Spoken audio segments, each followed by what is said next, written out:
प्रभु का नाम है साचो, केवल प्रभु का नाम है साचो। कहते कबीर सुनो भाई साधो, केवल हरि का नाम है साचो। सतगुरु नाम ठिकाना है, सतगुरु नाम ठिकाना है। रहना नहीं देश वीराना है, रहना नहीं देश वीराना है। एक दिन आना है, एक दिन जाना है, ओ एक दिन आना है। यहाँ 4 दिनों का ठिकाना है, रहना नहीं देश वीराना है, रहना नहीं देश वीराना है, रहना नहीं देश वीराना है।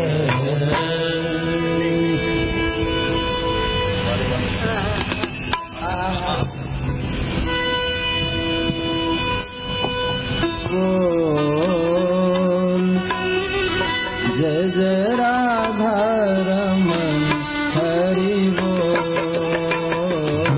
जय जय राधा रमन हरि बोल, जय जय राधा रमन हरि बोल, जय जय राधा रमन हरि बोल, जय जय राधा रमन हरि बोल।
जय राधा रमण हरि बोल जय राधा रमण हरि बोल जय राधा रमण हरि बोल जय राधा रमण हरि बोल जय राधा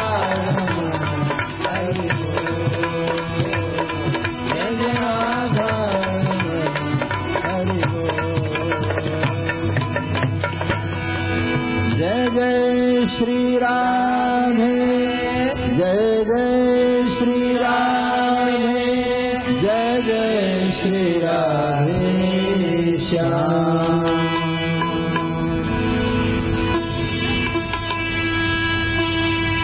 श्री गंगा जी का पावन पवित्र तट ऋषियों के मध्य राजर्षि परीक्षित विराजमान है। वक्ता के आसन पर भगवान सुखदेव प्रतिदिन की भांति परीक्षित जी ने भगवान सुखदेव के श्री चरणों की पूजा की। पूजोपरांत श्री चरणों में वंदन करते हुए आग्रह किया, हे देव आप हमें भागवती कथा सुनाइए। भगवान सुखदेव ने कहा, देखो राजन, आज कई दिन बीत गए, तूने कुछ अन्न नहीं खाया, जलपान नहीं किया, पहले कुछ खा पी लो, उसके बाद हम तुम्हें कथा सुनाएंगे। परीक्षित जी ने कहा, महाराज मुझे भूख नहीं लगती, नैषाति दुस्सहत सुन्माम त्यक्तोदमपि बाध्यते सेवंतम तन्मुखाम भोजम सुखम हरि कथामृतम। महाराज मुझे भूख नहीं लगती, प्यास नहीं लगती। भोजन तो इसलिए किया जाता है कि किसी तरह शरीर की रक्षा हो सके, लेकिन आप मुझे वो वस्तु दे रहे हैं जो मरे हुए को भी जीवित कर दे। मैं आपके मुखारविंद से भगवान की अमृतमयी कथारस का पान कर रहा हूँ, आप हमें सुनाते जाएं। आपने भगवान के सुंदर सुंदर अवतारों की चर्चा सुनाई। भगवान वसुदेव देवकी के यहाँ अवतार लिए, मथुरा से लेकर के गोकुल तक की जो यात्रा थी भगवान की, ये कथा आपने सुनाई। गोकुल से भगवान वृंदावन आ गए, वृंदावन में रह करके अपनी लीला के माध्यम से भक्तों को सुख पहुंचा रहे हैं।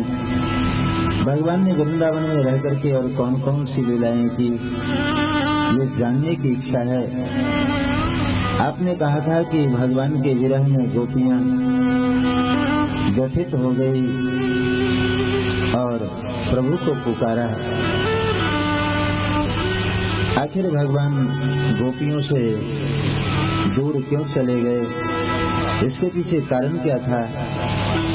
भगवान सुखदेव ने कहना आरंभ किया, राजन, गोपियों को अभिमान हो गया था कि अब तो श्री कृष्ण मेरे वश में हैं, और अभिमान जीवों के लिए अच्छा नहीं माना गया है। अभिमान के कारण ही ये जीव परमात्मा से दूर हो जाता है। श्री हनुमान जी महाराज ने रावण को उपदेश देते हुए कहा था, मोह मूल बहुशूल प्रद त्यागहु तम अभिमान, भजहु राम रघुनायक कृपा सिंधु भगवान। तुम अभिमान का त्याग करो, अहंकार का त्याग करो, तो तुम्हारा हित होगा। भगवान को सब कुछ अच्छा लगता है, लेकिन अहंकार अच्छा नहीं लगता, और अहंकारियों का अहंकार मर्दन करने के लिए, उसके अभिमान को चूर्ण करने के लिए ही परमात्मा का अवतरण होता है। भगवान ने गोपियों के अहंकार को चूर्ण किया, और गोपियां जब दुखी होकर के प्रभु को पुकारी तो भगवान कहीं और गए नहीं थे। गोपियों के बीच में भगवान प्रकट हुए। बड़ा ही दिव्य रूप था भगवान का। लिखा है यहाँ कि तासाम आविर्भुक् शौरी समयामान मुखाम्बुजः पीतांबर धरस्रग्वी साक्षान मनमथ मनमथः। भगवान गोपियों के बीच पीतांबर धारण किए हुए बड़ा ही दिव्य स्वरूप में प्रकट हुए। बोले भक्त वत्सल भगवान की जय। गोपियों ने भगवान के इस दिव्य रूप का दर्शन किया। दर्शनों उपरांत सब लोगों ने प्रार्थना की, हे देव, आप हम लोगों को ठुकरा करके कहाँ चले गए थे? हम लोग गमारी हैं, इसलिए हमारे गमारेपन पर आप ध्यान न दें। गोपियों ने कहा, हे नाथ रमन हे जीवन धन, हे नाथ रमन हे जीवन धन, हो कहाँ छुपे गिरधारिया, हम प्यासी रूप दरस की है, दर्शन कर दूर बिहारिया। वो तान रस भरी बंशी की, फिर बरसे कुंज विहारिया, हम प्रीत की रीति को क्या जाने, प्यारे हैं निपट गंवारिया। महाराज, आप हमारे जीवन धन हैं, सर्वस्व हैं। आप इस तरह हमें न ठुकराएं और हमें अपने दर्शनों से लाभान्वित करें, कृतार्थ करें। गोपियों ने भगवान के श्री चरणों में प्रार्थना की। भगवान ने कहा, देवियों, तुम लोगों को अभिमान हो गया था, इसलिए मुझे ये कदम उठाना पड़ा। और पुनः एक एक गोपी, एक एक श्री कृष्ण मंडलाकार होकर के लीला करने लगे। रास लीला का बड़ा ही ये सुंदर अद्भुत स्वरूप मंडलाकार होकर के लीला कर रहे हैं। भगवान नृत्य कर रहे हैं। श्रीमद् भागवत में एक दिन की रास का वर्णन है। 6 महीने की रास लीला में यहाँ महर्षि वेदव्यास ने एक दिन की लीला का वर्णन किया है, जो 5 अध्याय में है। इस 5 अध्याय का अपना विशेष महत्व है। इसकी फलश्रुति बताते हुए भागवतकार कहते हैं कि एक बार यदि कोई रास लीला का पाठ करे 5 अध्याय का,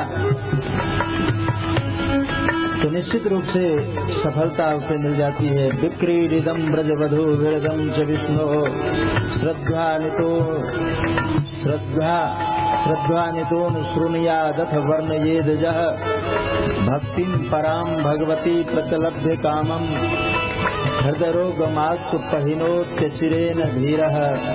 कहा, विक्रीडिदं ब्रजवधू विरदं च विष्णो। ये जो रास लीला के 5 अध्याय का वर्णन किया गया है, ये 5 अध्याय का जो नित्य पाठ करता है उसके हृदय रोग जो है दूर हो जाते हैं। आज के संदर्भ में कहूँ तो समाज में हृदय रोगियों की संख्या सबसे अधिक है। जहाँ कहीं आजकल किसी बीमारी की चर्चा है तो वो है हृदय रोग की। और ये हृदय रोग कभी कभी डॉक्टर लोग भी जवाब दे देते हैं कि अब मेरे बस की बात नहीं। ऐसा रोगी भी यदि इस 5 अध्याय का रोज पाठ करे तो वो हृदय रोग से मुक्त हो जाता है। कई जगह अच्छे अच्छे डॉक्टर जिनकी पूरी ख्याति है समाज में, जो अच्छे चिकित्सक हैं, वो इस 5 अध्याय को टेप करा करके अपने पास रख लेते हैं और जो हृदय रोगी आता है उसके सामने सुनवाते हैं। कई जगह परीक्षण किया गया है। गीता प्रेस गोरखपुर वालों ने भागवत जी से इस 5 अध्याय को निकाल करके एक लघु पुस्तिका का रूप दिया है। उस पुस्तिका का नाम है रास पंचाध्यायी। रास पंचाध्यायी का तात्पर्य उसमें 5 अध्याय रास के हैं, जिसकी चर्चा आपने सुनी है। और वो 5 अध्याय का यदि नित्य पाठ करे तो उसे सफलता मिल जाती है। भयंकर से भयंकर हृदय रोग भी दूर हो जाता है। यहाँ फलश्रुति बताया है, हृदय रोग माक्ष पहिनोत चिरेन धीरः। जो इस 5 अध्याय का पाठ करता है लोक में भी उसे लाभ प्राप्त होता है, परलोक की यात्रा भी मंगलमय होती है। यहाँ ब्रज में रह करके भगवान ने सुंदर सुंदर लीला के माध्यम से ब्रजवासी को सुख पहुँचाया, किंतु उधर मामा जी को चैन नहीं। बोली वृंदावन बिहारी लाल की। कंस ने आपत्तिकालीन सभा बुलाई और उस सभा में उसने अपने विचारों को रखा। हे सभासदों, हमारे यहाँ अब कोई वीर नहीं रहा। पूतना मारी गई, बकासुर मारा गया, काकासुर मारा गया, बत्सासुर मारा गया, घासुर मारा गया। हमारे यहाँ जितने वीर थे सभी वीर गति को प्राप्त हो गए, लेकिन उस कृष्ण का कोई बाल बांका भी नहीं कर सका।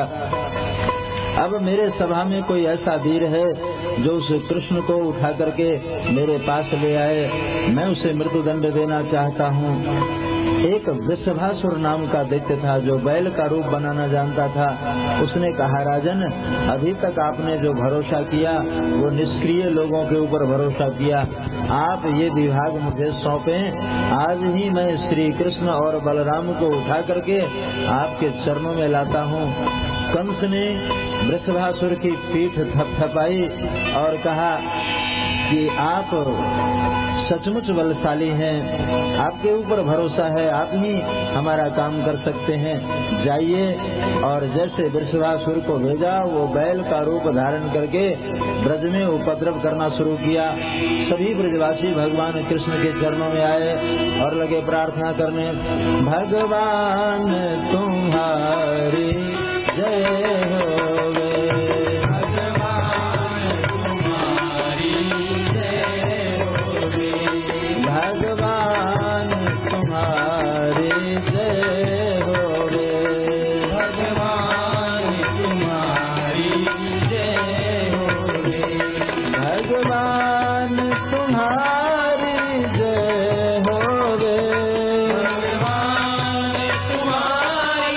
जय होवे, घनश्याम तुम्हारी जय होवे, घनश्याम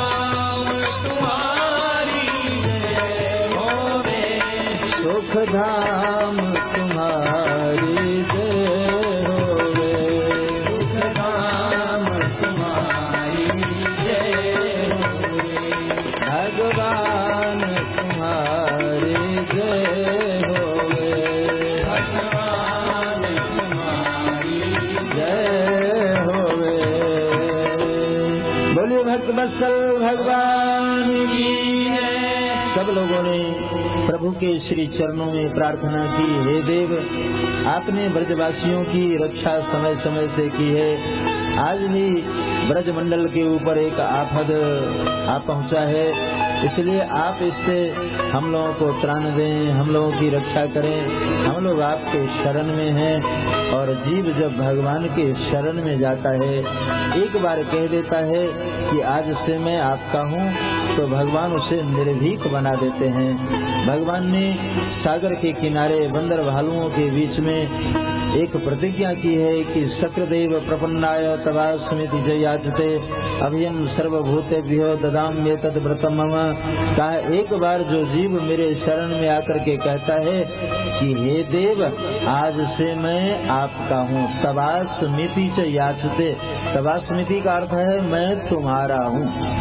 गृहस्थ जीवन में रहते हुए, संसार में रहते हुए भगवान का होकर के जीवन यापन करे। संसार से छूटने की व्यवस्था तो है नहीं। संसार में आप हैं, अपनी ओर से प्रयास तो करते हैं, लाख चेष्टा करते हैं कि मैं बंधन मुक्त हो जाऊं। उसके बाद सबसे निर्लेप होकर के स्वतंत्र होकर के प्रभु के शरण में आऊं, प्रभु को याद करूं, लेकिन कोई न कोई बंधन आपको संसार की ओर घसीट लेता है, क्योंकि ये बहुत प्रबल बंधन है। 10 बंधन है।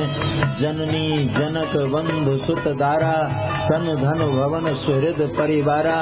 जननी माँ का बंधन, पिता का बंधन, भाई का बंधन, पुत्र का बंधन, पत्नी का बंधन, शरीर का बंधन, धन का बंधन और मकान आदि का बंधन, रिश्तेदारों का बंधन, परिवारों का बंधन, ये कई बंधन हैं। इन बंधनों से छूटना जरा असंभव हो जाता है। हमने देखा है महाराज, साधु समाज में 25 साल की यात्रा मेरी हो गई। लोग आ तो जाते हैं, लेकिन यदि घर में कोई है, कोई बंधन बचा हुआ है, तो वो उसको फिर से घसीट ले जाते हैं। ये तो भगवत कृपा होती है हमारे यहाँ। किसी किसी को विरक्ति मिल जाती है भगवत कृपा से, जहाँ कोई बंधन नहीं है। जन्मजात कई मुक्त होते हैं, मुक्तात्मा होते हैं जन्म से ही। ऐसे मुक्तात्मा जो हैं, उन्हीं को विशेष करके विरक्ति मिलती है, और जहाँ विरक्ति है वहाँ तो कहना ही क्या। नहीं तो कोई न कोई बंधन उसे खींच ले जाता है। बड़ा ही प्रबल बंधन है ये तो। भगवत कृपा से ही बंधन छूट जाए। कहा महाराज बंधन छूट नहीं सकता, लेकिन आपके शरण में आने की इच्छा है तो क्या करें। तो बहुत सुंदर बात भगवान ने कही है कि सबके ममता ताग बटोरी। ये जितने बंधन हैं, इन बंधनों की एक रस्सी बनाओ। ये 10 जगह जो बंधन है, ये 10 जगह जो ममता है, इस ममता को एक जगह इकट्ठा करो और की ममता करु राम सौ, की ममता पर हेतु। या तो इस रस्सी को प्रभु के चरणों में बांध दो। सारी ममता, वैसे कहने के लिए तो हम कहते हैं त्वमेव माता च पिता त्वमेव बंधु च सखा त्वमेव विद्या द्रविणम त्वमेव सर्वम मम देव देव।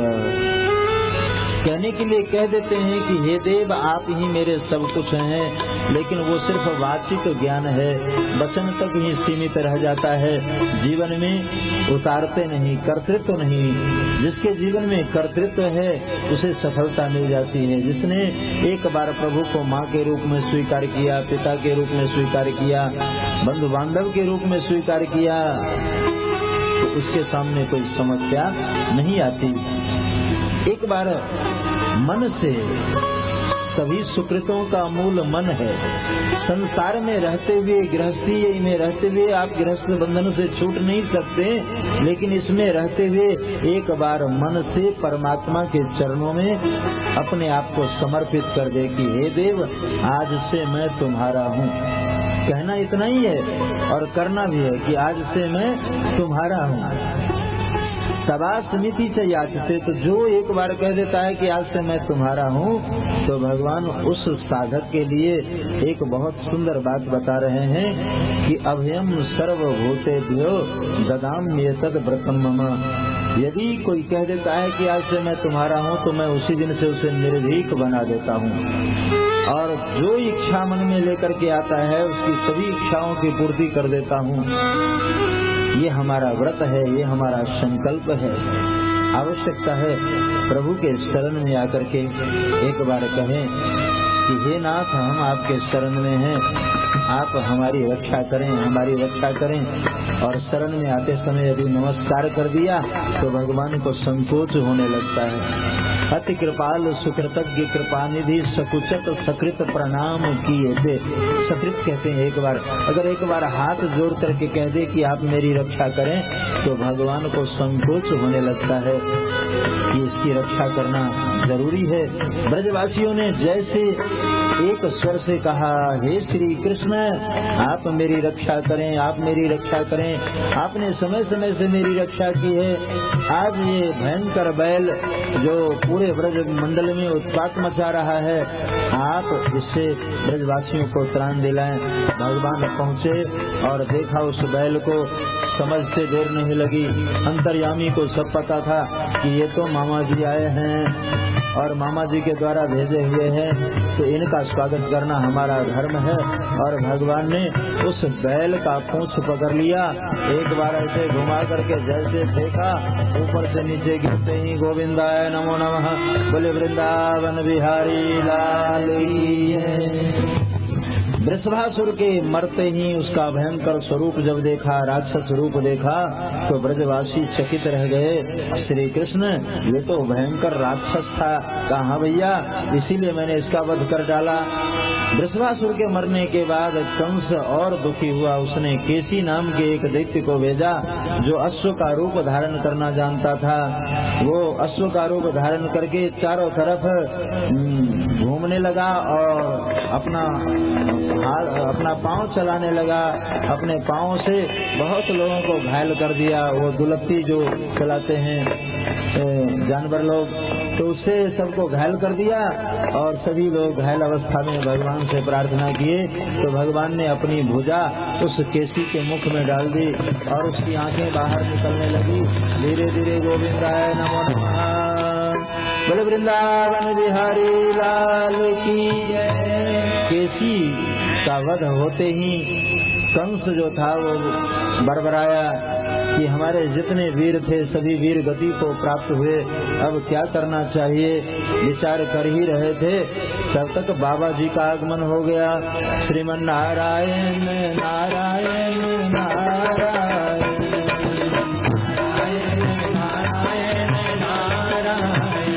श्रीमन नारायण नारायण नारायण श्रीमन नारायण नारायण नारायण लक्ष्मी नारायण नारायण नारायण लक्ष्मी नारायण नारायण नारायण लक्ष्मी नारायण नारायण नारायण लक्ष्मी नारायण नारायण नारायण गोविंद नारायण नारायण नारायण गोविंद नारायण नारायण नारायण श्रीमन नारायण नारायण नारायण श्रीमन नारायण नारायण नारायण बद्री नारायण नारायण नारायण बद्री नारायण नारायण नारायण बद्री नारायण नारायण नारायण बद्री नारायण नारायण नारायण श्रीमन नारायण नारायण नारायण श्रीमन नारायण नारायण नारायण श्रीमन नारायण नारायण नारायण श्रीमन नारायण नारायण नारायण श्रीमन नारायण नारायण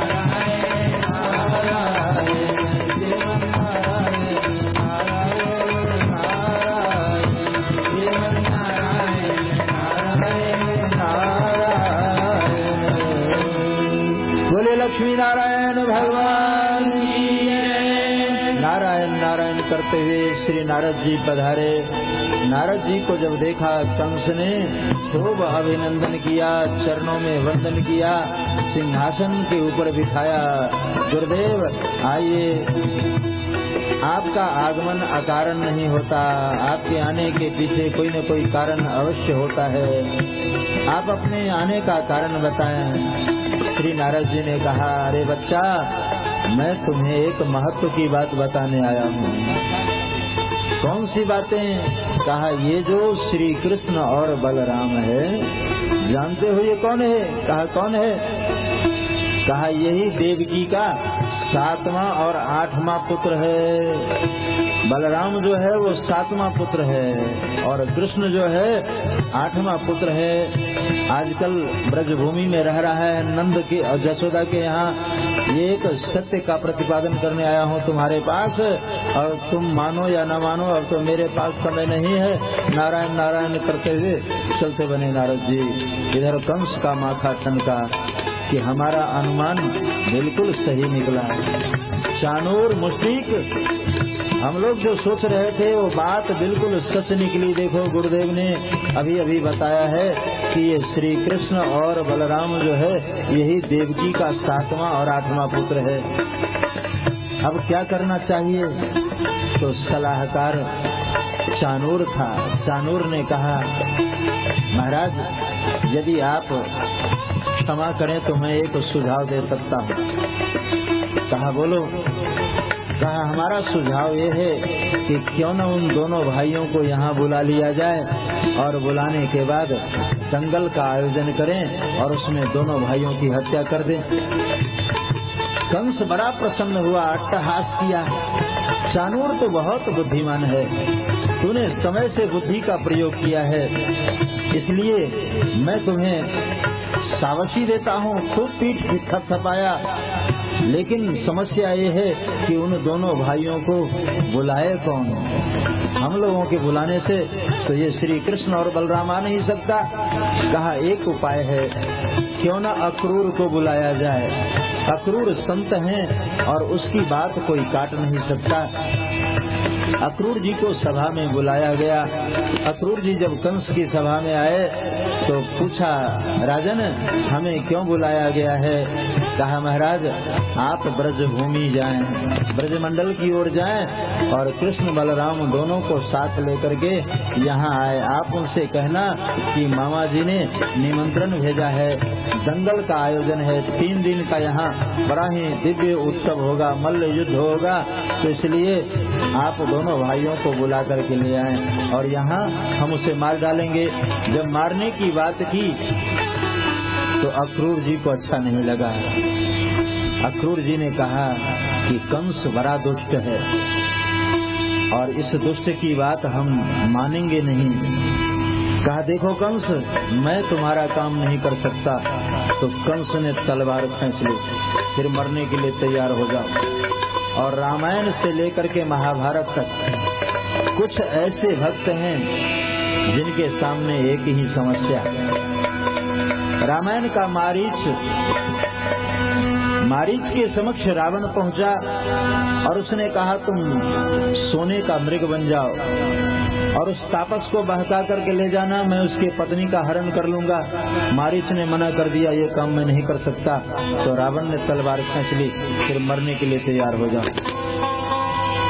और उभय भांति देखा निज मरना, तब ताके सिर रघुनायक सरना। कहा मरना तो है, यदि रावण का काम नहीं करते हैं तो इसके हाथों मारे जाते हैं, और यदि इसका काम कर देते हैं तो राम जी के हाथों मारे जाएंगे। तो जब मरना निश्चित ही है तो क्यों न राम जी के सामने मरे। और मारीच ने बहुत सुंदर मार्गदर्शन किया। ये मारीच और अक्रूर के सामने ही ये समस्या नहीं है, अपितु आज जन जन के सामने ये समस्या है, सबके सामने ये समस्या है। मरना है,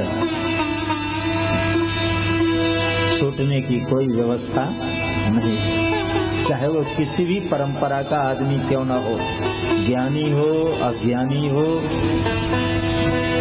रावण हो अथवा ऋषि हो, आस्तिक हो अथवा नास्तिक हो, किसी भी परंपरा का क्यों न हो, मरना सबको है।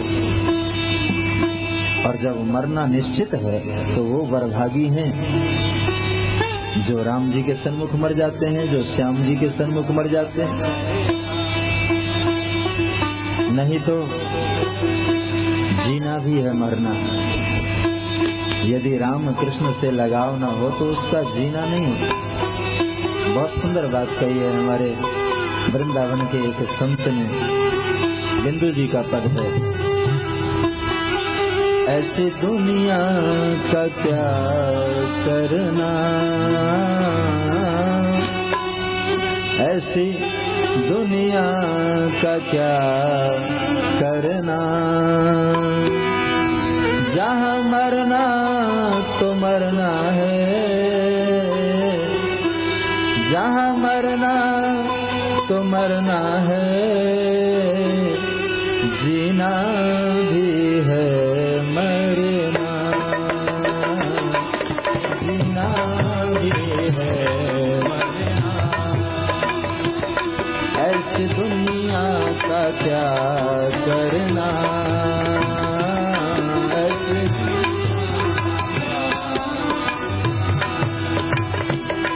जहाँ मरना तो मरना है, जहाँ मरना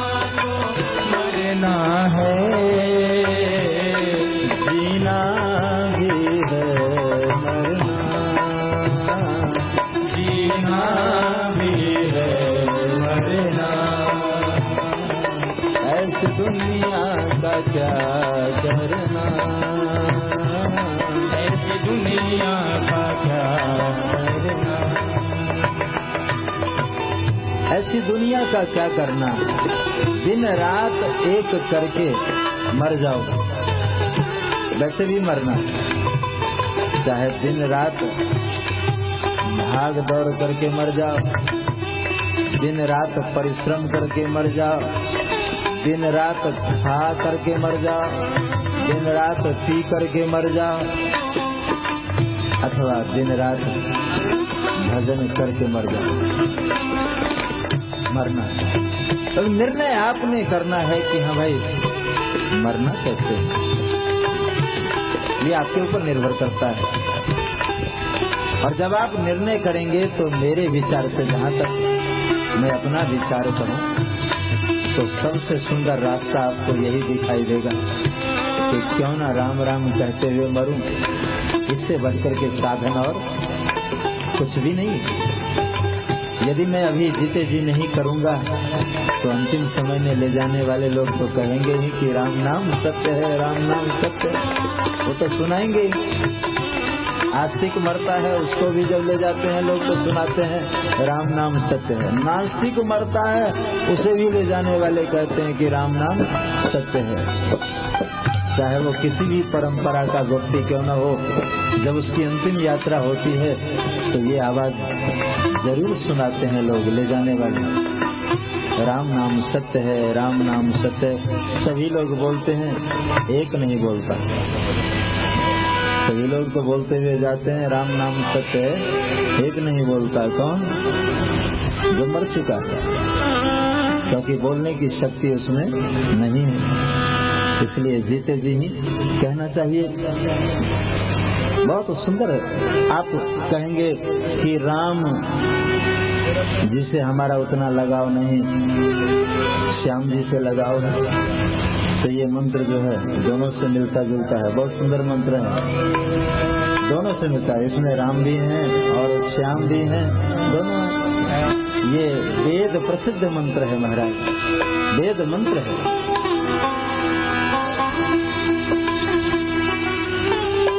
प्रसिद्ध मंत्र सुनिए और गाइए, जहाँ बैठे वहीं गुनगुनाए।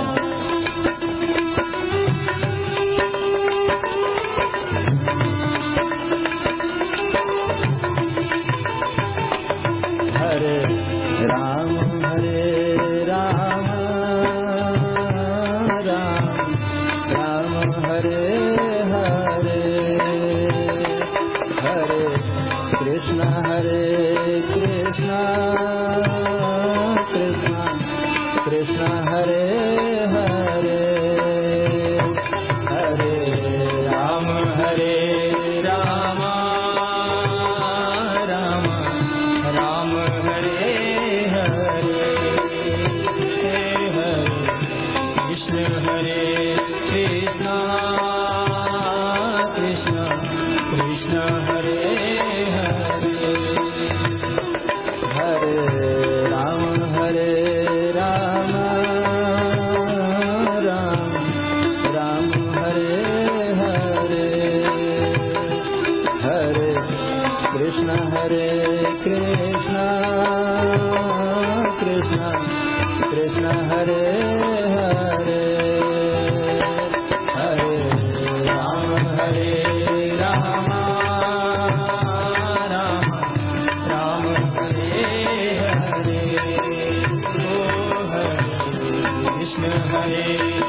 कृष्ण कृष्ण कृष्ण हरे हरे, हरे राम राम राम हरे हरे, हरे कृष्ण कृष्ण कृष्ण हरे हरे, हरे राम राम हरे हरे, हरे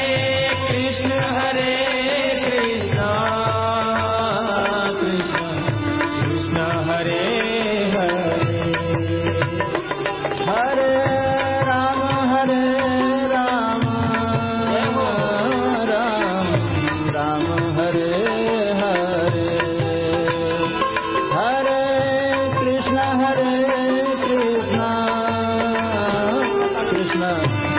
कृष्ण हरे हरे हरे राम राम राम हरे हरे हरे कृष्ण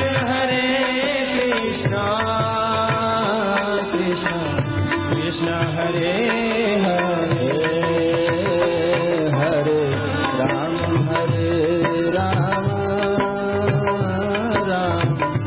राम हरे हरे हरे कृष्ण कृष्ण कृष्ण हरे हरे हरे राम राम हरे हरे ओ हरे कृष्ण कृष्ण कृष्ण हरे हरे हरे राम राम हरे हरे हरे कृष्ण कृष्ण कृष्ण हरे हरे हरे राम राम हरे हरे ओ हरे कृष्ण कृष्ण कृष्ण हरे हरे राम और कृष्ण से छूटने की कोई व्यवस्था नहीं। कृष्ण में भी राम है। यदि राम जी को कृष्ण से निकाल दिया जाए तो कृष्ण बन जाएगा। आप कृष्ण लिखते हैं ना, क में एक अंकुश लगा रहता है, ऋकार है वो। ऋकार को यदि कृष्ण में से निकाल दिया जाए तो क्या बनेगा? कृष्ण। और कृष्ण का कोई महत्व नहीं है। महत्व तो उसमें रकार का है, वही अंकुश है। ब्रजवासियों की ऐसी मान्यता है कि कृष्ण कहने से एक खिंचाव होता है। जब हम कृष्ण कहते हैं तो वो जो अंकुश है, क में जो ऋकार लगा हुआ है, वही अपनी ओर खींचता है। वो अंकुश खींच लेता है और वो अंकुश जो है वही रकार है, ऋकार है। राम और कृष्ण में अंतर नहीं है, कोई भेद नहीं।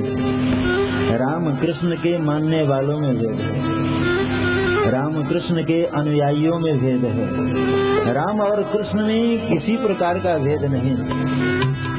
वही राम वही कृष्ण, दोनों पूर्ण ब्रह्म हैं। भक्तों के लिए कभी राम बन जाते हैं, कभी श्याम बन जाते हैं। भक्त जिस रूप में बुलाता है भगवान आ जाते हैं।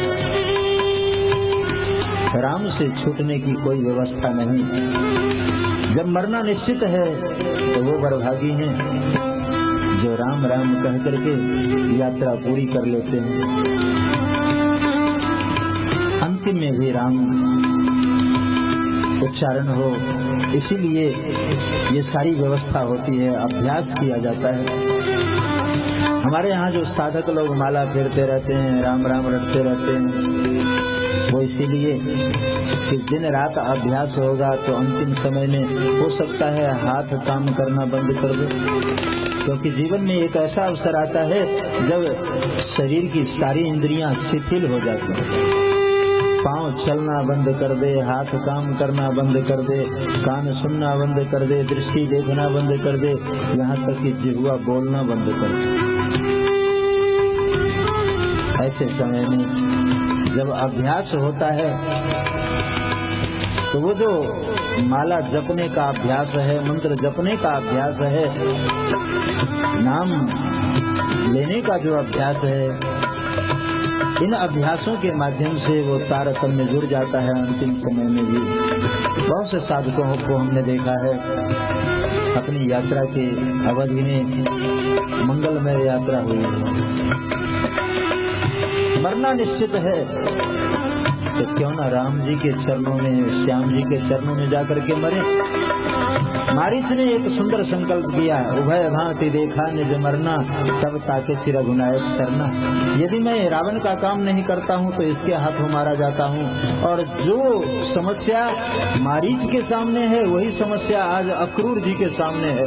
अक्रूर जी ने कहा, कंस मैं तुम्हारा काम नहीं कर सकता, मैं श्री कृष्ण और बलराम को यहाँ लाऊं और तुम दोनों को मार दो, मैं ये अपराध नहीं कर सकता।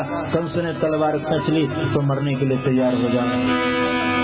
और यही समस्या आ गई अक्रूर जी के सामने कि यहाँ यदि इसके पास हूँ, इसका काम नहीं करूंगा तो ये मार डालेगा, और कृष्ण बलराम के पास जाता हूँ तो दर्शन तो हो जाएंगे। कंस भले ही दूसरे के लिए दुष्ट हो, लेकिन मेरे लिए अच्छा है, क्योंकि आज प्रभु के चरणों में मुझे भेज रहा है। अभिलाषा है, और तीनों की अभिलाषा एक जैसी। मारीच की अभिलाषा, मम पाछे धर धावत चाप सरासन बान, पुनि पुनि प्रभु ही बिलोकी हूँ, धन्य नमो समान। विभीषण जी की अभिलाषा, जिन पायन के पादुका भरत रहे मन लाई, ते पद आज बिलोकी हूँ, इन नयनन ते जाई। आज अक्रूर की अभिलाषा, अक्रूर जी कहते हैं, किम मया चरितम भद्रम किम तप्तम परम तपः, मैंने कौन सा तप किया है, जप किया है, व्रत किया है, अनुष्ठान किया है कि आज कंस मुझे प्रभु के चरणों में भेज रहा है। आज इन नेत्रों से प्रभु के चरणार बिंदों का दर्शन करूंगा, कितने सुंदर वो चरण होंगे। अक्रूर जी ने स्वीकार किया, रथ के ऊपर आरूढ़ हुए और मथुरा से लेकर के जो ब्रजभूमि तक की यात्रा, वृंदावन तक की यात्रा है, उस यात्रा में प्रभु के चरणों का ही चिंतन करते हुए आगे बढ़े। चलते चलते सायंकालीन वेला में नंद बाबा के दरवाजे पर जाकर के रथ रोका। उस समय भगवान श्री कृष्ण और बलराम जी गौशाला में थे। जैसे रथ को रुकते हुए देखा तो दोनों भाई आए और चरणों में नमस्कार किया। नंद बाबा हृदय से लगाए, अरे अक्रूर तुम आज कैसे बिना सूचना के यहाँ आ गए? कहा, भ्राता बस आपसे मिलने की इच्छा हो गई, आ गए। ये दोनों बालक बहुत ही सुंदर हैं। तब तक भगवान श्री कृष्ण और दाऊ जी चरणों में नमस्कार किए। चाचा मैं श्री कृष्ण और ये दाऊ आपको नमस्कार कर रहे हैं। दोनों को हृदय से लगाए, हृदय गदगदित हो गया। प्रभु के रूप माधुरी को देखा और अक्रूर जी की खूब सेवा हुई, खूब सत्कार हुआ। भोजनोपरांत रात्रि में नंद और यशोदा के समक्ष जब बैठे तो नंद और यशोदा कुशल समाचार पूछने लगे। वसुदेव जी ठीक हैं, देवकी ठीक है, सबके विषय में पूछा। अक्रूर जी ने सारी बात बताई और बातचीत के क्रम में अपने आने का प्रयोजन भी बता दिया। नंद, यशोदा, आज मैं एक कठोर सत्य कहने जा रहा हूँ, क्या पता तुम बर्दाश्त कर पाओ या न कर पाओ, लेकिन मैं आज कहूँगा जरूर। यशोदा जी ने कहा, आप कहें, निशंक होकर के कहें, किस सत्य की बात करना चाहते हैं? कहा, ये जो श्री कृष्ण और बलराम है, ये दोनों वसुदेव देवकी के पुत्र हैं। ये सुनते ही यशोदा की आंखों में अश्रुबिंदु भर आया, नेत्र सजल हो गए, अपने पति की ओर देखी, ये क्या कह रहे हैं? तब तक नंद बाबा के भी आंखों में आंसू भर आए।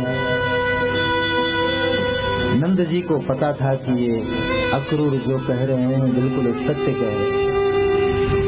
श्री कृष्ण और बलराम वसुदेव देवकी का ही तो पुत्र है। यशोदा रो पड़ी और नंद बाबा के चरणों में अपना सिर रख दी। स्वामी आप कुछ बोल क्यों नहीं रहे हैं?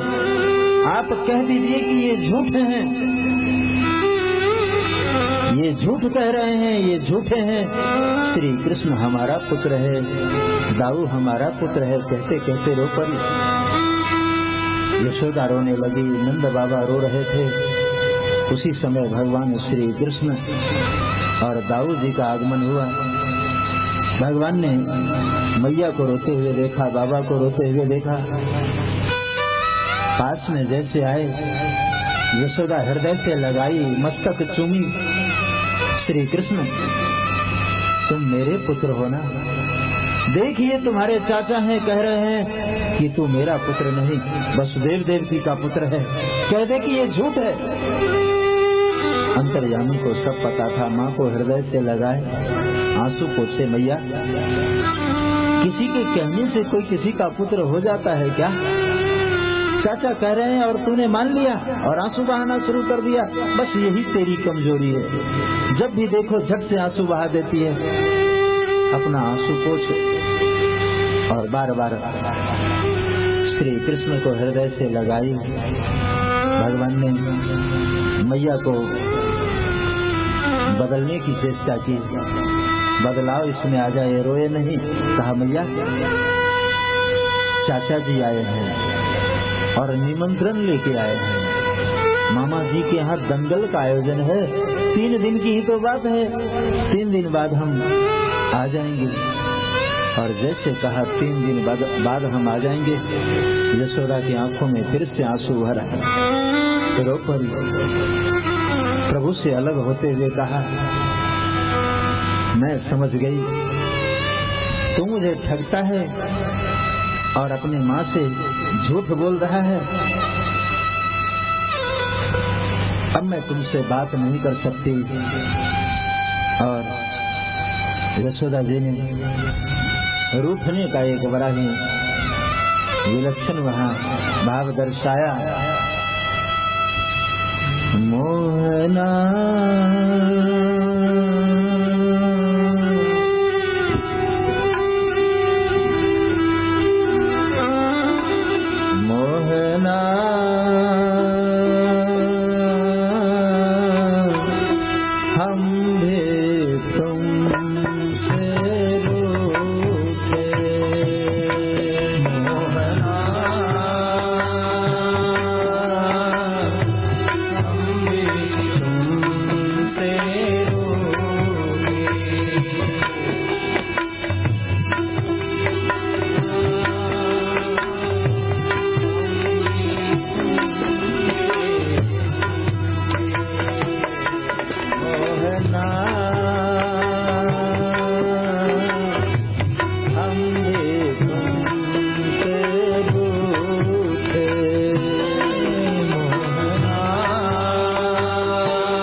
बिंदु बहाए, हमने शत शत बिंदु बहाए, ये न टुकड़े झूठे, हम भी तुमसे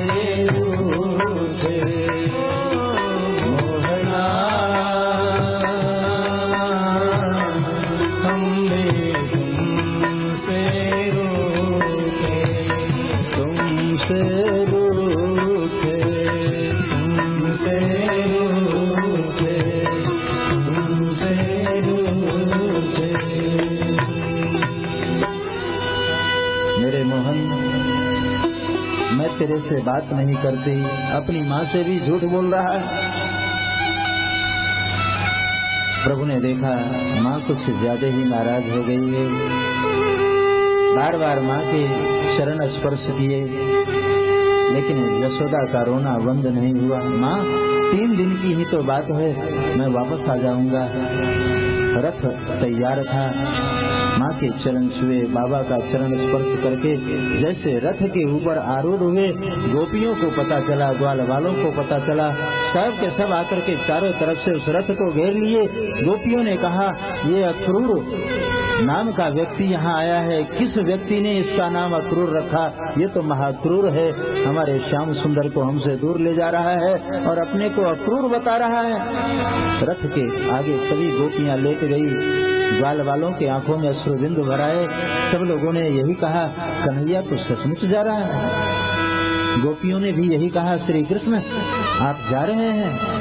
सबके आंखों में अश्रुबिंदु देखा प्रभु ने सबको आश्वासन दिया, 3 दिन की बात है, हम वापस आ जाएंगे।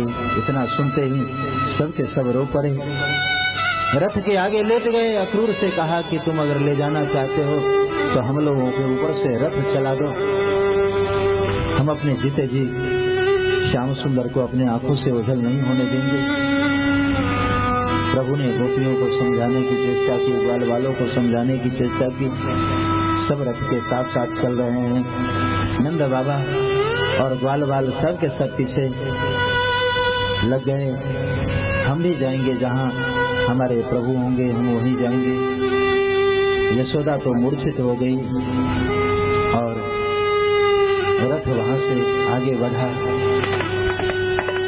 ये तो विदाई है। आपका रिश्तेदार यदि आपसे विदा होकर के जाने लगता है तो आपकी आंखों में अश्रुबिंदु भर आते हैं। जिसके दरवाजे से भगवान स्वयं विदा हो रहे हैं, उसकी क्या स्थिति होगी आप कल्पना करें। पूरा ब्रज करुणा में डूब चुका था, एक तरफ विदाई और दूसरे तरफ बधाई। मथुरा वासियों ने जब सुना कि भगवान श्याम सुंदर आ रहे हैं तो अपने अपने मकान के ऊपर दधी, दुर्वा, अक्षत, चंदन आदि लेकर के सब स्वागत की तैयारी करने लगे। जैसे मथुरा में भगवान श्री कृष्ण और दाऊ जी का प्रवेश हुआ, सब मथुरा वासियों ने जय जयकार की और भगवान का स्वागत किया। श्री कृष्ण तुम्हारी जय हो, तुम्हारी जय होवे, श्री कृष्ण तुम्हारी जय होवे,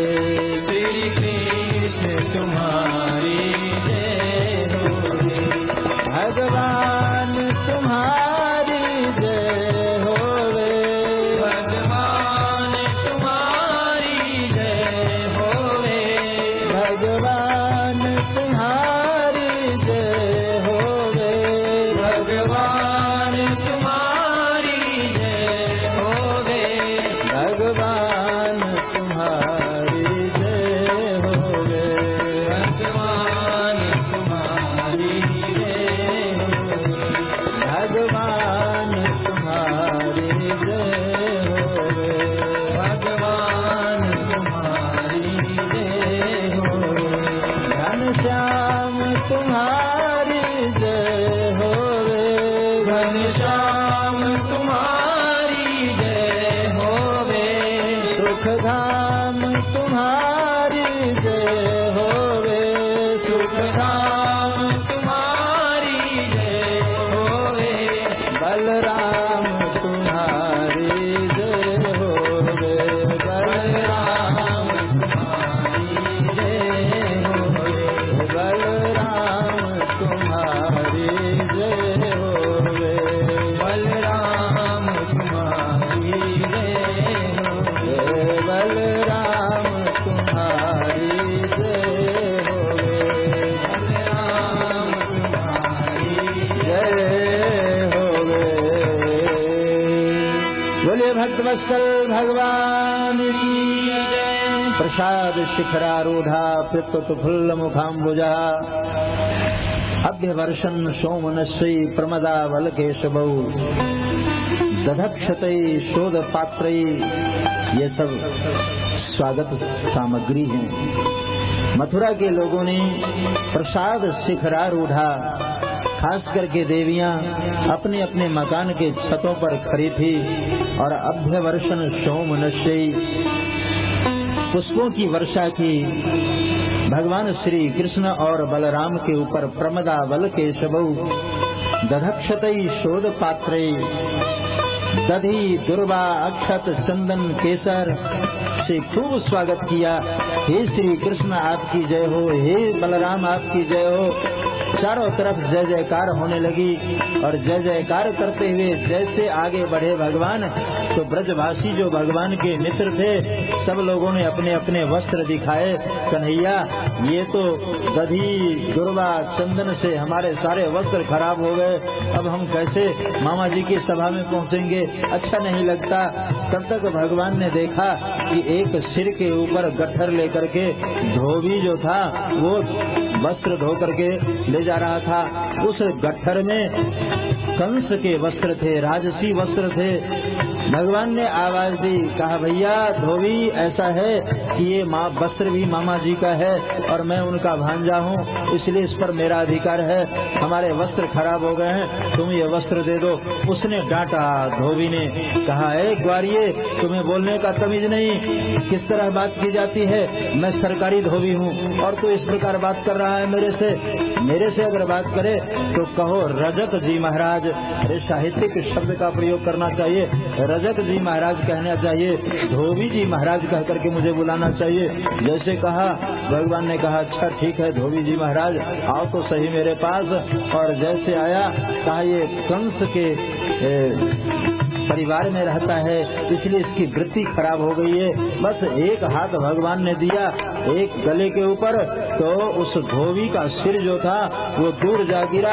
तो जितने उसके सहायक धोबी थे सब धोबियों ने देखा कि जब मेरे चिप साहब की ये दशा है तो हमारी क्या दशा होगी। सब गट्ठर फेंक फेंक करके और वहाँ से भागे। और भगवान ने कहा मित्रों वस्त्र पहन लो। और उसमें से वस्त्र राजाओं के वस्त्र थे, वो कंस के वस्त्र थे। बस उस वस्त्र को धारण किया, लंबे लंबे वस्त्र बड़े विचित्र ढंग के। तो ब्रजवासियों ने कहा भैया कन्हैया ये वस्त्र कुछ जच नहीं रहा है, क्योंकि ये तो वैसे देखने में तो अच्छा लगता है लेकिन मेरे नाप का नहीं है। तो एक दर्जी जा रहा था, भगवान ने कहा भैया दर्जी ऐसा करो कि ये वस्त्र ठीक ढंग से बना दो। दर्जी ने धोबी की दशा देख ली थी, सोचा कि कहीं अगर मैं मना कर दिया तो मेरी भी वैसी ही दशा न हो, इसलिए उसने सभी वस्त्रों को देखते देखते ही रेडीमेड बना दिया। बोलिए वृंदावन बिहारी लाल की जय। सबके पहनने लायक बना दिया, क्योंकि ब्रजवासी का एक अपना अलग पहचान है, ठाठ बाट में कमी नहीं। रोज वस्त्रों में वो क्या होना चाहिए, प्रेस, प्रेस होनी चाहिए वस्त्रों के ऊपर। उसके ऊपर सुगंधित द्रव्य जो है वो क्या होता है दबाने वाला, सेंट। हाँ वो सेंट भी जो है उस वस्त्र के ऊपर होना चाहिए। और राम इच्छा से खूब चंदन भी होना चाहिए और मुख में पान भी होना चाहिए, आंखों में काजल भी होना चाहिए। ये ब्रजवासियों का अपना एक अलग पहचान है, ठाठ बाट में कमी नहीं करते। तो वस्त्र जब सुंदर पहन लिए तो पहनने के बाद कहा कन्हैया अब वस्त्र तो चकाचक है, ये शब्द भी चकाचक ब्रजभूमि की है। क्या ये वस्त्र तो अब चकाचक हो गया, लेकिन अब यदि चंदन हो जाता तो अच्छी बात है, विभ्राट चंदन। तो जैसे आगे बढ़े भगवान तो कुब्जा महारानी जो है वो अपने हाथों में चंदन थाली में चंदन लेकर के कंस के लिए ले जा रही थी, कंस को लगाएंगे। रोज का उसका नियम था, आज जैसे वो चंदन लेकर के निकली, भगवान ने रास्ता रोका और कहा, सुंदरी मुझे पहले चंदन लगाओ और मेरे मित्रों को लगाओ, उसके बाद मामा जी को लगेगा। कुब्जा जो है लगी युद्ध करने कि तूने मुझे सुंदरी कहा, मजाक उड़ा रहा है मेरा। भीतर से तो वैसे खुश थी कि आज तक जितने लोग मिले सब लोगों ने कुबरी कहा, सुंदरी किसी ने कहा। चलो ये पहली बार इसने सुंदरी तो कहा तो भीतर से तो खुश थी, लेकिन बाह्य दृष्टि से लगी भगवान से उलझने कि तू हमारा मजाक उड़ा रहा है, मुझे देख करके सुंदरी कह रहा है। भगवान ने कहा कि मैं जो कहता हूँ वो सत्य होता है देवी, पहले चंदन तो लगा। और जैसे भगवान को चंदन लगाए तो भगवान उसके बदले में उसके कुबर को ठीक कर दिए, उसके अंगूठा के ऊपर अपना पांव रखा और एक झटका दिया और वो सचमुच सुंदरी हो गई। बोले भक्तवत्सल भगवान की है। क्या मतलब? कुब्जा ने भगवान को चंदन दिया। आप भगवान के प्रति कुछ भी करते हैं तो भगवान अपने पास रखते नहीं, कई गुना करके वापस कर देते। कई बुद्धिमान लोग, आज के संदर्भ में कहूँ तो बुद्धिजीवी समाज कहता है कि देखो देसी घी खाने को नहीं मिलता और बाबा लोग जो है अग्नि में डाल देते हैं, स्वाद कर देते हैं। इतनी कीमती चावल 40 रुपए किलो और बाबा लोग कर देते हैं स्वाहा। चावल घी सब उसमें स्वाहा कर देते हैं। ये कोई अच्छी बात है? आज का बुद्धिजीवी समाज तो हर जगह कुछ न कुछ ननुनच करता है, मीन मेख मारने की चेष्टा करता है। परमात्मा के यहाँ देने की क्या जरूरत है? एक दृष्टि से तो ठीक है, परमात्मा के यहाँ देने की क्या जरूरत है? परमात्मा के पास कमी नहीं है, लेकिन परमात्मा को हम देते नहीं है, लेते हैं। आप खूब विचार करके देखना, आप परमात्मा के यहाँ वस्त्र चढ़ाते हैं, क्यों? क्योंकि मेरे यहाँ वस्त्रों का भंडार बना रहे। आप परमात्मा के यहाँ अन्न चढ़ाते हैं, क्यों? क्योंकि मेरे घर में अन्न का भंडार भरा रहे। आप परमात्मा के यहाँ धन चढ़ाते हैं इसलिए कि हमारा खजाना भरा रहे। कई जगह तो मंदिरों के खजाने जब खुलते हैं तो कई लोग जाते हैं और कहते हैं एक सिक्का इसमें से मुझे आप दे दें, मैं अपने खजाने में रखूंगा, बरकत होगा। साधु संतों से भी मांग लेते हैं कि आप महाराज कृपा करके मुझे कुछ दें ताकि हमारे धन में बरकत हो, हमारे वस्त्रों में बरकत हो, हमारे अन्न में बरकत हो। इसलिए हम चढ़ाते हैं। एक दृष्टि से तो देखा जाता है कि हम चढ़ाते हैं, लेकिन चढ़ाते नहीं बल्कि अपने लिए मांगते हैं और भगवान अपने पास रखते नहीं, कई गुना करके वापस कर देते हैं। जैसे किसान खेत में 2 किलो गेहूं का बीज डालता है और पृथ्वी माता वो अपने पास नहीं रखती, 2 कुंटल करके वापस करती। किसान देता है 2 किलो और पृथ्वी वापस करती है 2 कुंटल। भगवान के पास जब आप 1 रुपया चढ़ाते हैं तो भगवान चाहते हैं कि इसे 100 रुपया करके वापस कर दो। भगवान अपने पास नहीं रखते, लेकिन चढ़ाने वाले को भी चाहिए कि ढंग से चढ़ाए। आजकल चालाकी चरम सीमा पर, अच्छे अच्छे नोट हो तो जेब में, और कई जगह से टेप लगा हो, कई जगह से फटा चिटा हो, खोटा सिक्का हो, तो मुट्ठी बंद किया, धीरे से जाके और परमात्मा के गोलक में डाल दिया। और बाद में जब मुसीबत आती है तो कहता है परमात्मा ने हमें दरिद्र बना दिया। अरे तू पहले ही खोटा सिक्का डाला है। अच्छी से अच्छी वस्तु परमात्मा के यहाँ ले जाना चाहिए। जब अच्छा फल हो, हमारे यहाँ जब किसी वृक्ष में पहला फल लगता था, जैसे आप आम का वृक्ष लगाए, अमरूद का वृक्ष लगाए या इन फलों के वृक्ष लगाए, तो हमारे यहाँ ऐसी मान्यता है, हमारी भारतीय संस्कृति उदात्त संस्कृति है, उसमें पहला फल अगर लगे और पक गया तो लोग बड़े प्रेम से उतार करके ठाकुर जी के चरणों में पहुंचा देते, ये पहला फल है प्रभु आप स्वीकार करो। तो उसमें अगले साल बहुत फल लगते थे। अगर वृक्ष में एक फल आ गया और परमात्मा को चढ़ा दिया तो अगले साल इतने फल लग जाते थे कि वो लोग मानते थे। ऐसा आज भी ऐसी मान्यता है कि देखो हमने भगवान के यहाँ एक फल चढ़ाया, हमारे यहाँ कितने फल आ गए। तो हमारे यहाँ अगर धन आया है तो चलो धन परमात्मा के यहाँ चढ़ा दे, तो हमारे यहाँ धन का भंडार। लेकिन आज का मनुष्य सबसे खराब चीज प्रभु के चरणों में पहुंचाकर, अच्छा फल हो तो फ्रिज में रख दे घर में, और सरा गला हो तो दान करनी है चढ़ा दे। आजकल तो कई जगह दान करने वाली दुकानें भी खुल गई। दान की सामग्री जिसको चाहिए इस दुकान से ले। सबसे घटिया वस्त्र, सबसे घटिया फल, सबसे घटिया सामग्री खरीदा और दान करना है परमात्मा के आगे चढ़ा दे। तो आप जैसा बीज बोओगे फसल तो वैसा ही मिलेगा। जब दुख होता है तो कहते हैं कि परमात्मा ने हमारा नुकसान कर दिया। परमात्मा ने नहीं किया, आपने कराया है जान करके। जैसा बोए पेड़ बबूल का तो आम कहाँ पे है? भाई वृक्ष लगाओगे बबूल का और सोचे कि इसमें आम फल जाए, तो ये कहाँ तक संभव है? इसलिए अच्छी से अच्छी वस्तु परमात्मा के चरणों में ही अर्पण करनी चाहिए। एक बात। दूसरी बात ये कि ये कितना दयालु है। देखो, जो सिक्का बाजार में कहीं नहीं चलता वो इसके यहाँ चल जाता है। आप बाजार में छोटा सिक्का दो तो कई लोग घिस करके देखेंगे। अच्छा है, पहले घिस करके देखा जाता है भाई खोटा है या खरा है। लेकिन ये परमात्मा घिस के नहीं देखता। एक बार जैसे हो आ गए, खोटा हो या खरा, बल्कि खोटे को भी ये खड़ा कर देता है। भगवान कहना चाहते हैं, अरे जीव तुम भी एक प्रकार का सिक्का हो और संसार के लिए खोटे हो।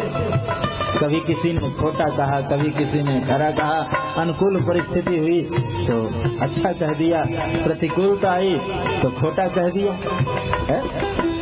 लेकिन यहाँ न अनुकूलता है न प्रतिकूलता है।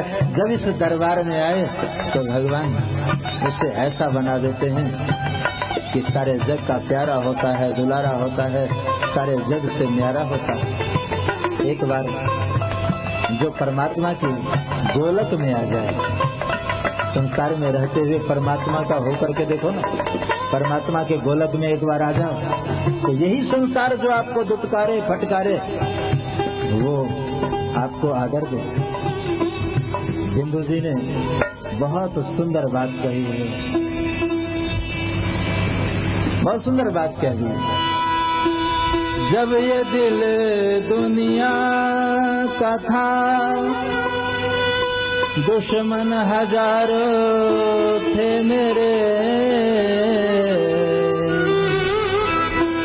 जब ये दिल दुनिया का था,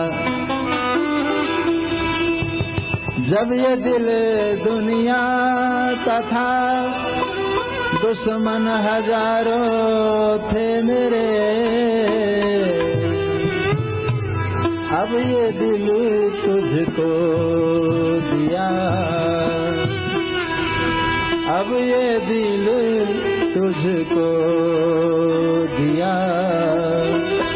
हर दिल के प्यारे हो गए, अब ये दिल तुझको दिया। दिल के प्यारे हो गए, श्याम सुंदर अब तो हम आशिक तुम्हारे हो गए। श्याम सुंदर अब तो हम आशिक तुम्हारे हो गए। तुम हमारे हो या ना हो, तुम हमारे हो या ना हो, हम तुम्हारे हो गए। तुम हमारे हो या ना हो, हम तुम्हारे हो गए। सुंदर अब तो हम आशिक तुम्हारे हो गए। श्याम सुंदर अब तो हम आशिक तुम्हारे हो गए।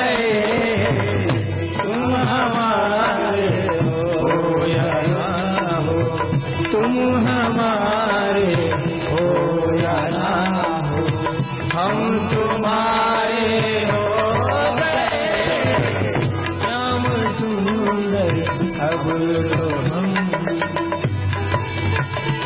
तुम हमारे हो या ना हो, हम तुम्हारे हो गए।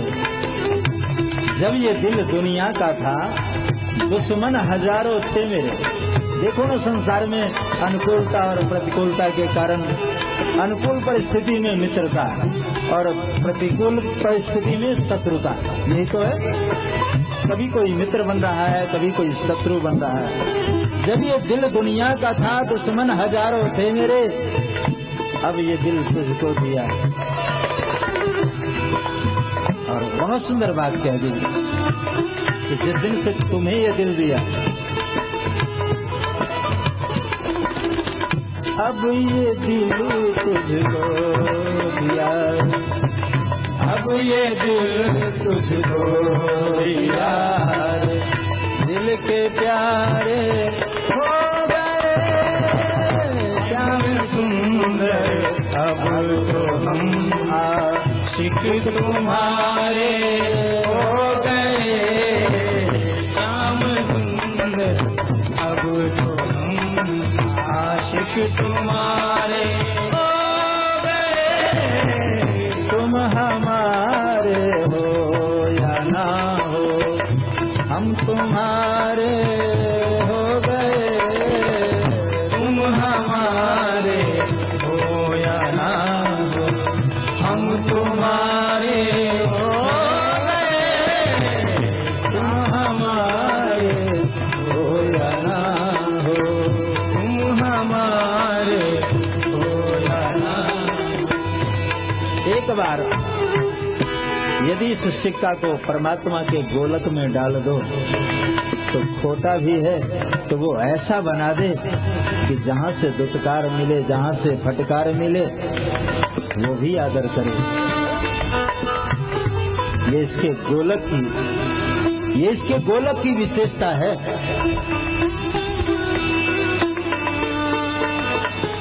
परमात्मा के चरणों में आप कुछ भी देंगे तो कई गुना अधिक होकर के आपके पास वापस हो जाता है। कुब्जा ने थोड़ी सी चंदन लगा दी, भगवान को क्या दिया? चंदन। और भगवान ने बदले में क्या दिया? उसके कुबर को ठीक कर दिया।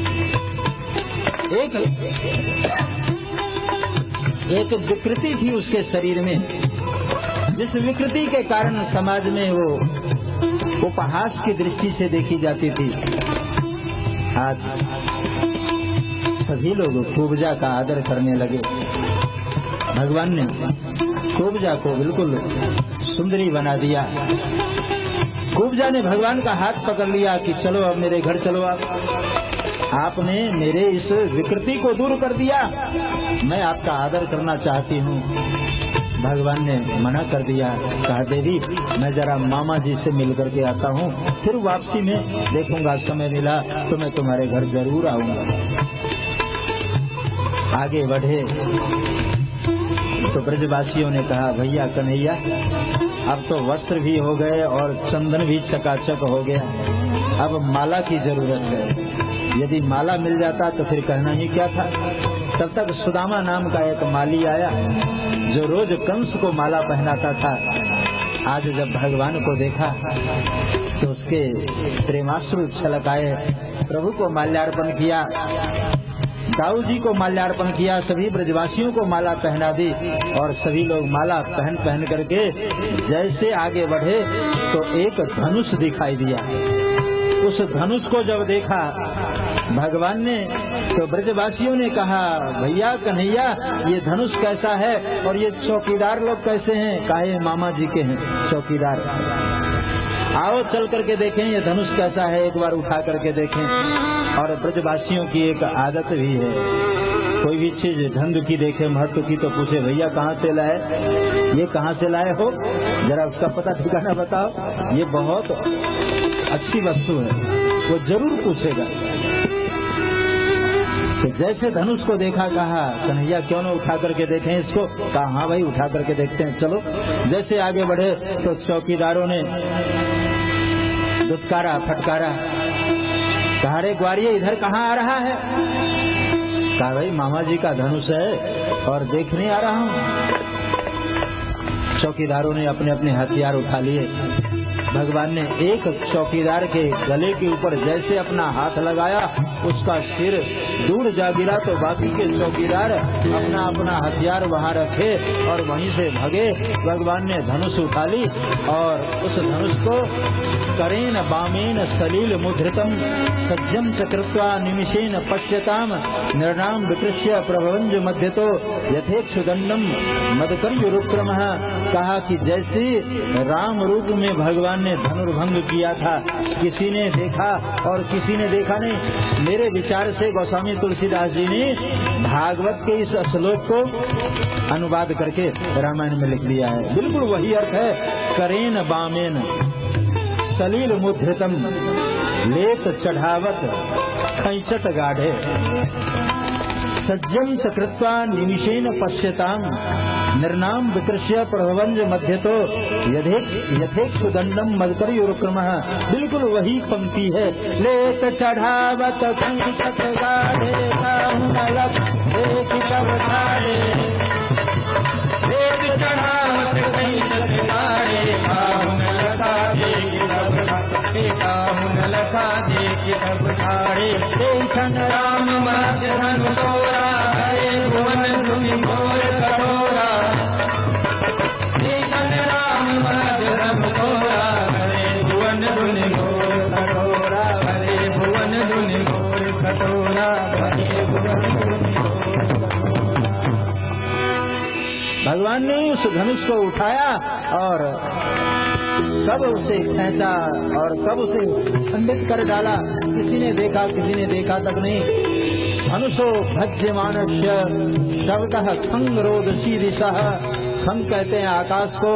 धनुष टूटने की आवाज जो है आप आकाश में गूंज उठी। चारों तरफ दिशाओं में यह आवाज जब गूंजने लगी तो सब लोग अपने अपने कान को हाथ लगाए और कंस बरबराने लगा। अपने सभी सैनिकों को आदेश दिया, अरे पकड़ लो श्री कृष्ण को, मार डालो इसे। एक कुबलिया पीड़ नाम का हाथी था, उसे मदिरा पिला करके भगवान श्री कृष्ण के आगे उसे छोड़ दिया और हाथी को आदेश कर दिया, जाओ दोनों भाइयों को समाप्त कर डालो। हाथी मतवाला मदिरा पिए हुए जैसे आया, भगवान ने दाऊ जी से कहा, दाऊ ये मदिरा पी करके मतवाला हो गया है, इसे मेरे हवाले कर। और जैसे भगवान के सामने वो हाथी अपने दोनों दांतों का प्रयोग किया, भगवान एक छलांग लगाए चले आए पीछे और पीछे आकर के उस हाथी का पूंछ पकड़ लिया और 2 बार घुमा करके ऐसे फेंका, ऊपर से गिरते ही गोविंदा नमो नमः बोले वृंदावन बिहारी लाल की जय। हाथी जैसे मर गया, उसके दोनों दांतों को उखाड़ लिए। एक दांत भगवान अपने कंधे के ऊपर रखे और एक दाऊ जी, और ऐसे चलने लगे जैसे कोई मतवाला हाथी चलता है। पुरुष सिंह 2 वीर, जैसे राम रूप में बिल्कुल वही स्वरूप है। मस्ती में क्या शान चाल अलवेली है, गजलाज रहे मस्ते मस्ते। आज हाथी भी शर्मा रहा है इस चाल को देख करके। दोनों मस्ती में आए मल्लशाला में, जहाँ एक से एक मल्ल थे। मल्ल कहते हैं पहलवानों को। सभी पहलवान वहाँ मौजूद थे। दोनों भाई जैसे उस सभा में पहुँचे, कंस का आसन ऊपर लगा हुआ था और उसने ऊपर से आवाज दी, चानूर मुष्टिक तुम लोग क्या देख रहे हो, श्री कृष्ण को उठाओ और फेंक दो, मर जाए। और चानूर मुष्टिक आदि पहलवान सब के सब अखाड़े में आ गए। सब लोगों ने देखा कि कंस बड़ा दुष्ट है।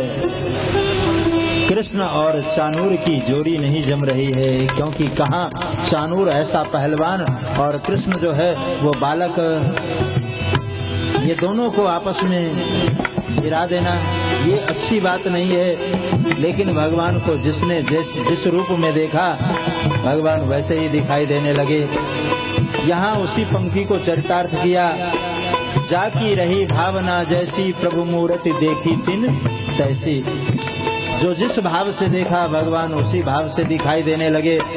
मल्ला नाम सनिर निर्नाम नरवरः स्त्री नाम स्मरो मूर्तिमान गोपानाम स्वजनो सताम क्षितिभुजाम शास्ता सुपित्रो शिशु मृत्युर्भोजपते विराट विदुषाम तत्त्वं परम योगिनाम वृष्णीनाम पर देवतेति विदितो रंगम गतः साग्रजः। दोनों भाइयों को अपने अपने ढंग से देखा। पहलवानों को पहलवान दिखाई दे रहे थे और कंस को साक्षात काल के रूप में, मृत्यु के रूप में दिखाई रहे थे। उस सभा में जो विद्वान थे उसे विराट रूप में दिख रहे थे, जो योगी थे उसे परम तत्व के रूप में भगवान ने दर्शन दिया। जाकी रही भावना जैसी। सब लोगों ने भगवान का दर्शन किया और चानूर बार बार भगवान श्री कृष्ण को ऊपर उछाले।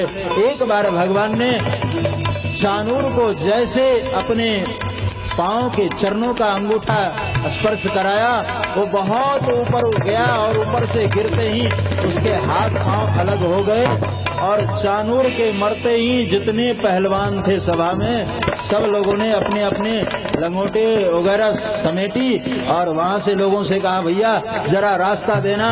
लोगों ने कहा, दर्शकों ने, क्यों पहलवान जी आपकी कुश्ती नहीं होगी? कहा, अरे भाई मेरे बाप दादों ने भी कभी कुश्ती नहीं की, मैं तो कंस के डर के मारे आ गया था। अब जरा आप यहाँ से रास्ता दो, भागने का कोई उपाय नहीं तो ये श्री कृष्ण सबको मार डालेगा। सभी पहलवान वहां से भागे और चानूर मारा गया। मुष्टिक को क्या किया, दाऊ जी ने एक बार खींच करके ऐसा मुष्टिक मारा कि वो वहीं धराशायी हो गया। इधर कंस बरबराने लगा, पकड़ लो श्री कृष्ण को। भगवान एक छलांग लगाए और पहुंच गए मामा जी के पास। कंस को केस से पकड़ लिया, कंस को केस से पकड़ लिया और कहा कि मामा जी मैं वही वसुदेव और देवकी का 8वां पुत्र हूँ, श्री कृष्ण मेरा नाम है। आपने मेरी माता जी को घसीट करके मारा था, आज मैं भी आपको घसीट करके मारूंगा। कंस कहा, अरे श्री कृष्ण मैं तुम्हें मृत्यु दंड दूंगा। तब तक भगवान केस से पकड़ लिए और एक बार ऊपर से इधर उधर घसीटा और घसीट करके जैसे नीचे गिराया, कंस नीचे गिरते ही उसका माथा फट गया और मर गया। बोलिए वृंदावन बिहारी लाल की।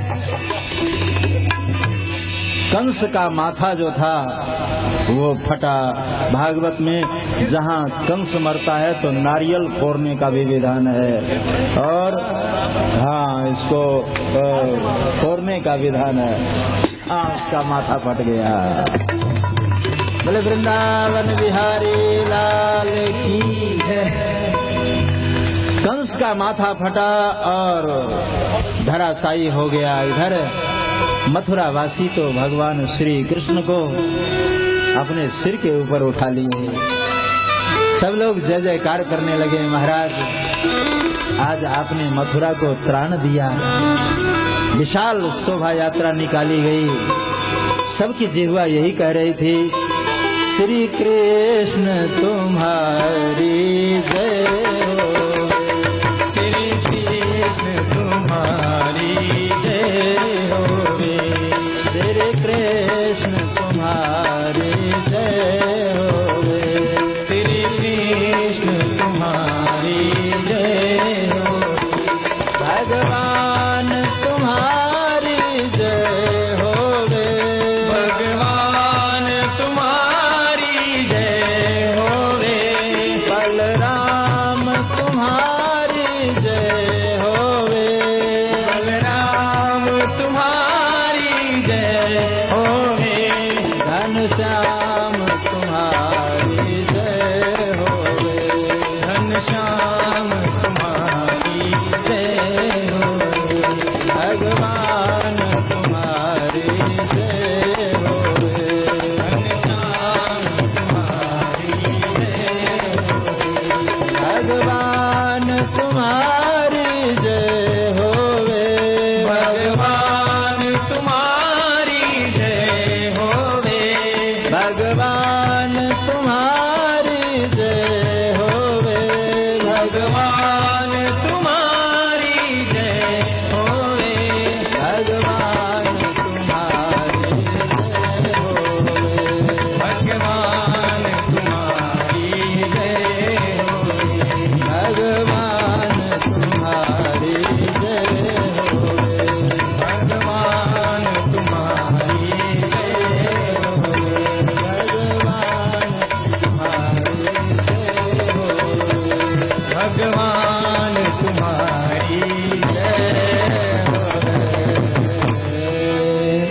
भक्तवत्सल भगवान की जय। जय जयकार की। मथुरा वासियों ने भगवान का दिव्य स्वागत किया। आकाश से पुष्पों की वर्षा हुई, देवताओं ने धुंध भी बजाई और यहाँ कारागृह में वसुदेव देवकी के कानों में आवाज आई। देवकी की आंखों में अश्रुबिंदु भर आए। अपने पति वसुदेव जी से कहा, स्वामी आप कुछ सुन रहे हैं? चारों तरफ मेरे श्री कृष्ण की, बलराम की जय जयकार हो रही है। लगता है कृष्ण मथुरा आ गया है, लगता है बलराम मथुरा आ गया है। कहते कहते रो पड़ी। वसुदेव जी ने सांत्वना दी, देवी रो मत, वो हमारा पुत्र है तो मथुरा आया है, हमसे जरूर मिलने आएगा। बिना अपने माता पिता से मिले कैसे वापस जा सकता है? वो हमारा खून है, रोने की जरूरत नहीं। देवकी रो रही है, कभी न आंखों से मैं अपने पुत्र को देखूंगी। वसुदेव जी ने कहा, देवी देखो शोभा यात्रा की आवाज इधर ही आ रही है, लगता है श्री कृष्ण इधर ही आ रहा है, हम लोगों की ओर आ रहा है। आपस में विचार कर ही रहे थे, तब तक श्री कृष्ण और बलराम को उस कारागृह के द्वार पर देखा। वसुदेव जी की आंखों में अश्रुबिंदु है, देवकी के आंखों में अश्रुबिंदु है। देवकी अपने हाथ की ओर देख रही है कि मैं अपने पुत्र को गले से लगाऊं, लेकिन हाथों में हथकड़ी, पांवों में बेरी। भगवान सामान्य पुत्र तो थे नहीं। जैसे एक दृष्टि डाली, हाथों की हथकड़ी, पांवों की बेरियां सब खट खट करके खुल गए और इधर देवकी दौड़ पड़ी। उसके आंचल से दूध का धार फूट पड़ा, श्री कृष्ण को हृदय से लगाई। वसुदेव जी बलराम जी को हृदय से लगाए। ये तो माता और पुत्र का मिलन, पिता और पुत्र का मिलन। प्रभु ने माँ के आंसू पोंछे। माँ तुम रो रही हो? देवकी बार बार मस्तक चूमी। अब तो सियाना हो गया। वसुदेव जी ने जैसे भुजा फैलाई, वसुदेव जी की ओर बढ़ गए, पिता से मिले। वसुदेव जी ने अपने पुत्र का मस्तक चूमा, हृदय से लगाए। दाऊ जी को हृदय से लगाए।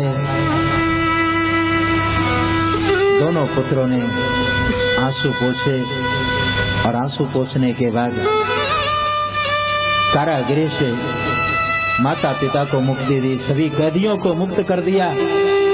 महाराज उग्रसेन के बंधन मुक्त किए। मथुरा के सिंहासन पर महाराजा उग्रसेन को बिठाया और उग्रसेन जी ने कहा, नहीं श्री कृष्ण, इस सिंहासन पर आप बैठो, ये तो आपके लिए है। मैं अब शासन करने योग्य नहीं रहा, अब मैं बूढ़ा हो चुका हूं, इसलिए आप इस सत्ता को संभाले। भगवान का जोरदार स्वागत हुआ। वसुदेव और देवकी के गोद में बैठे हैं दोनों भाई। देवकी माता ने कहा, श्री कृष्ण तो कुछ पढ़ा लिखा कि नहीं? भगवान ने कहा, मैया मैं गायों के विषय में बता सकता हूँ कि कौन काली है कौन सफेद है, क्योंकि मैं सिर्फ इतना ही जानता हूँ। भोर भयो गैयन के पीछे, मधुवन मोही पठायो, चार पहर वंशी वट भटक्यो, सांझ परे घर आयो। सुबह 4 बजे गायों के पीछे में चला जाता और शाम में लौटता, भोजन करके सो जाता, फिर वही गौचारण वाली लीला। तो मैं बचपन से लेकर के अभी तक गौ ही चराया हूँ। जाकी सहज श्वास श्रुति चारी, यस्य निश्वस्तमः वेदा, जिसके श्वास से चारों वेद प्रकट हुए। आज वो मानवीय लीला के माध्यम से कितने भोले बने हुए हैं। मैया को बहका रहे हैं कि मैया मैं कुछ जानता नहीं, मैं कुछ पढ़ा लिखा नहीं, गायों के विषय में जानता हूँ, बछड़ों के विषय में जानता हूँ, लाठी के विषय में जानता हूँ, काली कमली के विषय में जानता हूँ। वसुदेव और देवकी ने कहा लेकिन मेरे खानदान का नियम है इस सिंहासन पर वही बैठे जो पढ़ा लिखा हो। तो कहा फिर, कहा पढ़ना होगा। कहा तुम्हारा यज्ञोपवीत संस्कार हुआ कि नहीं? कहा वो भी नहीं हुआ। कहा तो पहले यज्ञोपवीत संस्कार हो, और दोनों के क्षौर करा दिए गए। क्षौर कराने के बाद स्नान वगैरह कराया, हाथ में पुस्तक दे दी और अवंतिकापुरी भेज दिया। अवंतिकापुरी उज्जैन। उज्जैन में महर्षि संदीपन का आश्रम था और उस आश्रम में पढ़ने के लिए भगवान गए तो वहां एक ब्राह्मण से दोस्ती हो गई। शिक्षा के क्रम में उस ब्राह्मण का नाम था सुदामा। सुदामा और भगवान श्री कृष्ण में इतनी प्रगाढ़ मित्रता हुई कि एक दूसरे के बिना स्कूल नहीं जाते। संदीपन ऋषि ने जब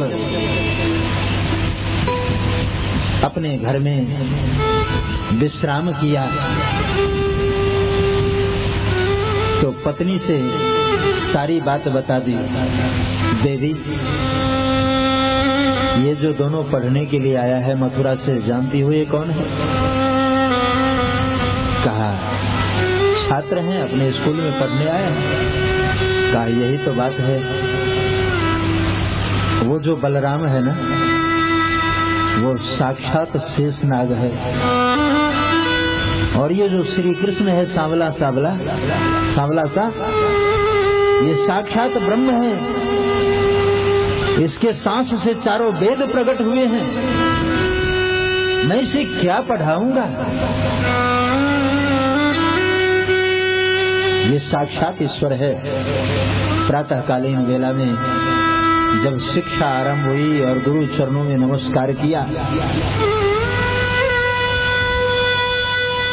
तो महर्षि संदीपन ने भगवान से कहा, तुम्हारे जैसे शिष्य को पाकर आज मैं धन्य हुआ, आज मैं कृतकृत्य हो गया श्री कृष्ण। लेकिन आज मुझे ये चिंता हो रही है कि तुम पढ़ने आए हो या पढ़ाने आए हो, क्या करने आए हो?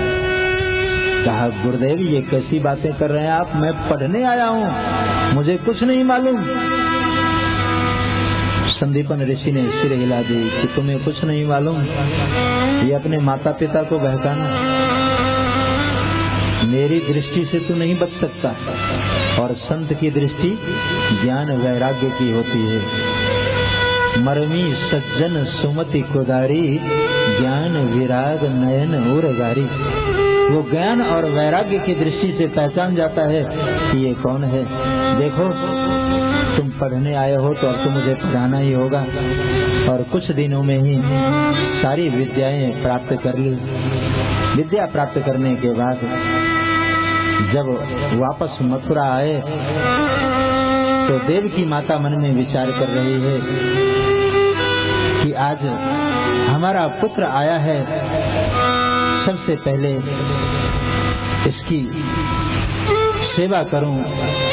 खूब हृदय से लगाई, बार बार मस्तक चूमी और दोनों भाइयों की आरती उतारी। देवकी माता अपने हाथों से आज आरती उतार रही है, और आरती का भी समय प्रायः हो ही रहा है। आप भी आरती उतारें। आज शाम की सभा में अब भगवान पढ़ करके आए हैं, लेकिन ब्रज की याद आएगी। शाम की सभा उद्धव संदेश से आरंभ होगा। उद्धव संदेश और भगवान के विवाहों का वर्णन।